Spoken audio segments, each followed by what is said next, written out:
ሰበር በይሳት የኢራን አዲሱ ጥቃትና የኢራን ሌላኛው ማስጠንቀቂያን ይዤላችሁ መጥቻለሁ። እስከ መጨረሻው አብራችሁን ቆዩ። የሆርሙዝ ሰርጥ በዛሬው ዕለት መዘጋቱን ነግረናችሁ ነበረ። ታዲያ በይሳት የኢራንን የባህር ኃይል ማስጠንቀቂያ አልሰማም ብሎ ሲያልፍ የነበረን የህንድ መርከብ ጥቃት እንደተሰነዘረበት እየተነገረ ይገኛል። እንግዲህ የኢራንን ማስጠንቀቂያ አልሰማም ብሎ ነበረ ሲያልፍ የነበረው። በዚህም የተነሳ በኢራን ጥቃት ተሰንዝሮበታል። በሁለተኛው ዜና ኢራን እንግዲህ አሜሪካንን አስጠንቅቃለች። የኢራኑ ምክትል ፕሬዝዳንት ሙሐመድ ረዛ በዛሬው ዕለት መግለጫ አውጥተዋል። የሆርሙዝ ሰርጥ አስተዳደር በኢራን እጅ ነው። መብታችንን በድርድሩ ጠረጴዛው ላይ ይሰጡናል፣ ካልሆነ ደግሞ በጦር ሜዳው መብታችንን እናስከብራለን። ተነስ፣ የፍርድ ቤቱን ውሳኔ ቆመ ስማ። ምን? የፍርድ ቤቱን ውሳኔ ቆመ ስማ። እየሰማው እኮ ነው።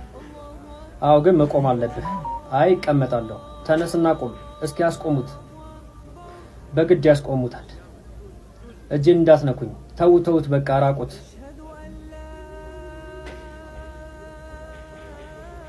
እናንተ ጋር ማውራት በራሱ ድካም ነው።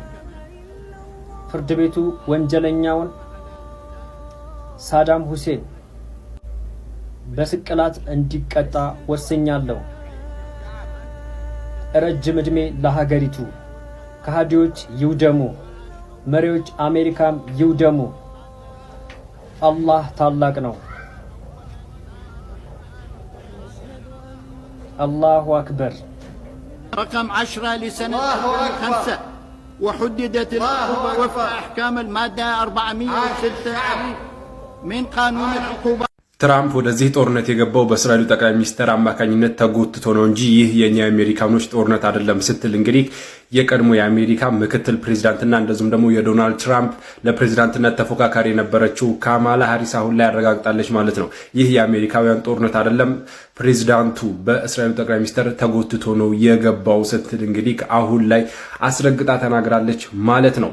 ይህም ደግሞ የአሜሪካ ሰራዊቶችንም አደጋ ላይ ከቷል በማለት እንግዲህ በአሜሪካ ሰራዊት ላይ የደረሰውንም ጉዳት ትራምፕን ተጠያቂ በማድረግ እንግዲህ ካማላ ሃሪስ ማለት ነው ይህ ጦርነት የአሜሪካኖች አይደለም ብላለች። በሌላ ወገን ደግሞ ትራምፕን ማለት ነው የኤፕስታይንን ፋይል ለማረሳሳት ነው ይህንን ጦርነት የጀመረውም ስትል እዚሁ ንግግሯ ላይ ማለት ነው አክላለች ማለት ነው። ይህ ጦርነት እንግዲህ የአሜሪካውያን እንዳልሆነ አሁንም አሜሪካኖች በተደጋጋሚ እየጠየቁ ይገኛሉ። ኢራን በድጋሚ ለጦርነት ዝግጁ ነኝ ማለቷ ዓለምን እያነጋገረ ይገኛል። የኢራኑ ጠቅላይ መሪ ሙጅታባ አሊ ካሚኒ የባህር ኃይላችን ጠላቶቻችንን ሽንፈት ለማቅመስ ተዘጋጅቷል ብለዋል። የኢራን ምክትል ፕሬዝዳንት በበኩላቸው የሆርሙዝ ቁጥጥር በኢራን ላይ የተመረኮዘ ነው ወይ በድርድሩ በኩል የምሽቶቻችን ደህንነት ሲጠበቀ ይሆናል ወይ ደግሞ ከመሬት እንቀላቀላቸዋለን ብለዋል። ይህም ዶናልድ ትራምፕ በየጊዜው በሚለጥፉት ጽሁፍ ምክንያት ሲሆን ኢራን አሜሪካ በውሸት ልታሸንፍ መሞከር የለባትም ብላለች። ስፔን እስራኤልን አልፋታም ያለች ይመስላል። ይህንሁ በቀጣይ ማክሰኞ በሚደረገው በአውሮፓ ህብረት ስብሰባ ላይ እንግዲህ የአውሮፓ ህብረት ከእስራኤል ጋር ያለውን ስምምነት እንዲያቋርጥ ጥያቄ ልጠይቅ እንደሆነ አሁን ላይ ታውቋል ማለት ነው። እንግዲህ በቀጣይ ማክሰኞ በሚኖረው ስብሰባ ማለት ነው የእስራኤልና የአውሮፓ ሀገራት በኢኮኖሚና በፖለቲካል ውይይት ላይ እንግዲህ እንዲቋረጥ ስፔን ሀሳብ ልታቀርብ እንደሆነ አሁን ላይ ታውቋል ማለት ነው። ከጋዛ ጦርነት ጀምሮ እንግዲህ ስፔን ከእስራኤል ጋር ያላት ዲፕሎማሲ ግንኙነት በጣም የሻከረና ለፓለስታይን እውቅና ቀድማ የሰጠች ስፔን እንደሆነች በአሁኑም በኢራን ጦርነት ማለት ነው መሀል አልገባም በማለት እንግዲህ ድጋፏን ኢራን ያሳየች ስፔን አሁን ደግሞ ማለት ነው እንግዲህ ለአውሮፓ ህብረት ከእስራኤል ጋር ያለውን ስምምነት እንዲያቋርጥ ሀሳብ ልታቀርብ ነው እንግዲህ በቀጣይ ማክሰኞ ማለት ነው። ይህም ብቻ አይደለም፣ ከአውሮፓ ሀገራት እንግዲህ ከእስራኤል ጋር ያላቸውን ግንኙነት እንደ አዲስ እንዲገመግሙም ሀሳብ ልታቀርብ እንደሆነ ታውቋል ማለት ነው። እንደሚታወቀው እንግዲህ ስፔን በእስራኤል የሚገኘው አምባሳደሯን መጥራቷም የሚታወስ ነው። እናም አሁን ላይ ይህ ተግባራቸው የስፔን እና የእስራኤል ጉዳይ ማለት ነው እንግዲህ ወደ ለየለት ነገር እየገባ ይመስላል። በአብዛኛው አፍሪካ የሚወደደው የቡርኪና ፋሶ መሪ ኢብራሂም ትራኦሬ ማለት ነው ያው አብዛኛው ሰው ይወደዋል፣ አብዛኛው ደግሞ አይወደውም። እንደምታውቁት ሰሞኑ የሆነ መግለጫ ሰጥቶ ነበርና መግለጫው ላይ ዲሞክራሲ የሚባለው ቃል አፍሪካ እንደማይሆን ማለት በቃ አፍሪካን ለመግዛት እንደሚጠቀሙበት ውጪዎቹና ዲሞክራሲ የሚባለውን ቃል ተጠቅመውን ዲስታብላይዝ እንደሚያደርጉ እና የነሱ ባሪያ አድርገው እንደሚያስቀሩን ሲያወራ ነበርና አብዛኞቹ እሱ የሚቃወሙ ሰዎች እያሉ ያሉት ማለት ነው ይሄን ተገና አድርጎ ስልጣኑን ይዞ ሊቀጥል ነው ምናምን ነገር እያሉ ነበር። ግን እሱ አርጊው እያደረገ ያለው ማለት ነው ተመሳሳይ መግለጫ ላይ ማለት ነው ስለ ሊቢያ አውርቶ ነበርና ሊቢያን እንዴት ዲሞክራሲ እንስጥሽ ብለዋት ከዛ በኋላ ዲስታብላይዝ እንዳደረጓት አሁን አገሪቱ ትርምስ ላይ እንዳለችና ምር ዲሞክራሲ የሚፈልግ ሰው ደግሞ መጀመሪያ የራሱን ነገር ማምረት እንዳለበት ከነጮች ዲፔንደንስ መውጣት እንዳለበትና ሬቮሉሽነሪ የሚለው ነገር አለና ደኑ ሀገሪቱን ለመቀየር መጀመሪያ ሬቮሉሽነሪ መሆን አለበት። ሬቮሉሽነሪ ለመሆን ደግሞ አንደኛ ሀገር ወዳድ መሆን አለበት፣ ሁለተኛ ኖሌጅ የሚወድ ሰው መሆን አለበት፣ ሶስተኛ ደግሞ እንደዚህ ኦፕሬሲቭ ሰዎች ሲመጡ ወይም ደግሞ በዲሞክራሲ በሚለው ቃል ተሸፍነው በእነሱ ስር ሊያደርጉ የሚፈልጉ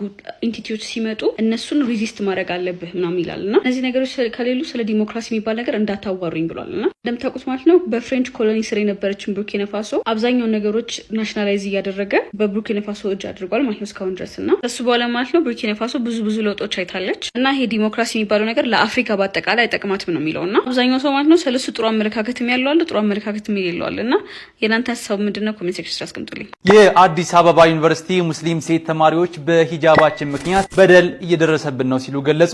ዩኒቨርሲቲው ራስ ገዝ መሆኑን ተከትሎ ባወጣው አዲስ መመሪያ ምክንያት ሙስሊም ሴት ተማሪዎች ከዩኒቨርሲቲው መግቢያ በር ጀምሮ እስከ መማሪያ ክፍልና ካፍቴሪያ ድረስ የዕለት ተዕለት ውክቢያና እንግልት እየደረሰብን ነው ሲሉ ገልጸዋል። የሀገሪቱ ቀደምትና አንጋፋ ከሆነው አዲስ አበባ ዩኒቨርሲቲ ውስጥ የሚማሩ ሙስሊም ሴት ተማሪዎች ኒቃብ በመልበሳቸው ብቻ በመማር ማስተማር ሂደታቸው ላይ ከፍተኛ እንግልት እየገጠማቸው መሆኑን ለሃሩን ሚዲያ አብራርተዋል። እንደ ተማሪዎቹ ገለጻ ዩኒቨርሲቲው ራሱን የቻለ ራስ ገዝ ተቋም መሆኑን ተከትሎ ካለፈው ጥቅምት ወር ጀምሮ ኒቃብ ለብሶ መማርን የሚከለክል መመሪያ አውጥቷል። በዚህም ሕግ ምክንያት ተማሪዎቹ በተለያዩ ጊዜያት አላስፈላጊ ውክቢያ እየተፈጸመባቸው መሆኑን ጠቁመዋል። ይህ አዲስ መመሪያ ሂጃብ ወይም ኒቃብ የመልበስ መሰረታዊ ሰብአዊ መብትን የሚጋፋና ይህ ሕገ መንግስታዊ መሆኑን የሚገልጹት ተማሪዎቹ ድርጊቱን ላለፉት 18 ወራት ለመጠነ ሰፊ እንግልትና ስነ ልቦናዊ ጫና እንደዳረጋቸው አስረድተዋል። ተማሪዎቹ እየደረሰባቸው ያለውን ተደጋጋሚ እንግልት አስመልክቶ ለአዲስ አበባ ዩኒቨርሲቲ፣ ለትምህርት ሚኒስቴር፣ ለፌዴራል መጅሊስና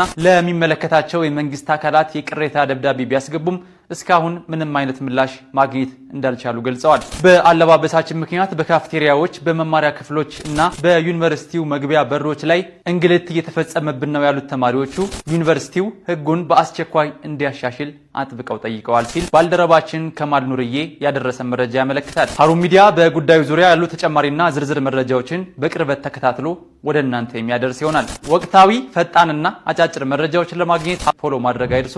ወሰላሙ አለይኩም ወራህመቱላሂ ወበረካቱ።